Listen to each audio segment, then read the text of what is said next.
that particular thing. Right. So Ferras and John, for me, are the most competent people that I can have to help me going to fight someone, because in John, especially in the grappling area, but John is not only in grappling. The difference with John and Ferras that makes them very unique as trainers, they're not really only trainers, they're teachers. And I would say the same thing about Freddie Roach. Same thing about Freddie Roach. They're not only trainers, they're teachers. The way I structure my training camp, there is like a pyramid. The first layer, the fundamental, the foundation is physical. Are you in shape? Are you, how's your VO2 max? Are you in shape? Are you in good condition? No injuries? Athleticism. Are you an athlete? Are you a good athlete? This is the physical layer. This is the wider one. That's the bottom one. It's like a pyramid. Then it goes up one layer. The technical layer. Do you know what to do with your knowledge? Do you know an armbar, defense to a triangle choke, how to counter a jab, or how do you, so, technical aspect, you're not, in terms of knowledge of fighting. That's where the trainer comes into play also. The physical, the technical. And a lot of the trainer, they don't have the last layer.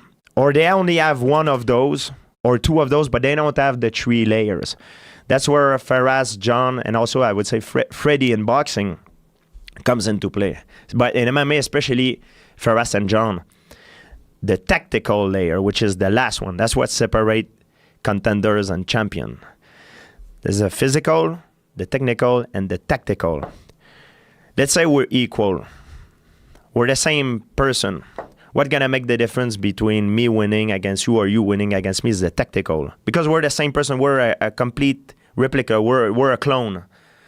The difference is the tactical. I will know where I can take you out of your comfort zone, and I can bring the fight where I'm the strongest, and fight you to eliminate the odds where the fight will slope the odds of me winning to my advantage. That's where John and Ferras are master at this, and Freddie Roach is master at this in boxing. And that's why I feel very very lucky to have these guys with me in my corner, because they're competent in these three layers: physical, technical, and tactical, which most trainer can have only one, two, or they don't have three. It's very rare to find three.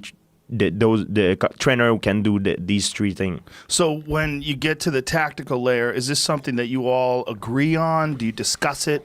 Like yeah. when you're approaching a fight, like say Michael Bisping. Yeah. Like how do you do it? You say, this is what I see in his fights, and then Ferras gives his input, and John gives his input, and then Freddie gives his input, yeah. And you start discussing what's the best way to handle it. So coming into that fight with Michael Bisping was very well prepared.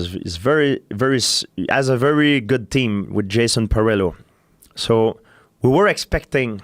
You always have to gauge, also to know you and to know your opponent. Sometimes knowing your opponent is easier than to knowing yourself.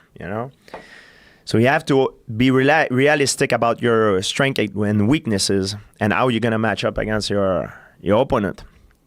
With Michael Bisping, what messed me up a little bit is, and all of us, is we were expecting Michael Bisping to come straight at me, try to take me out right away. Instead of that, it was moving, especially more in the second round. So the first round I was doing well, but in the second round, he started moving away and be more.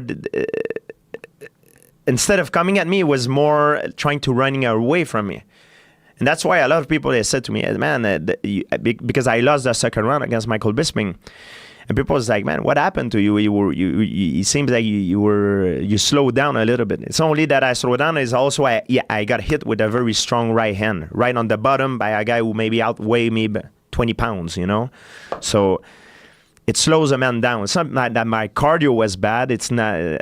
My cardio was fine, but we get punched on the bottom, it slowed a man down, and he cut me off guard. He changed his strategy from round 1 to round 2. He became he was more like a runner instead of a hunter kind of guy. And so he caught you with a counter shot? What he did is very smart. He couldn't get to me. If you look at the replay of the fight with Michael Bisping, he couldn't get to me straight to my head. He was trying to hit me with his jab, with his strike, tried to target my head, but I was too fast for him.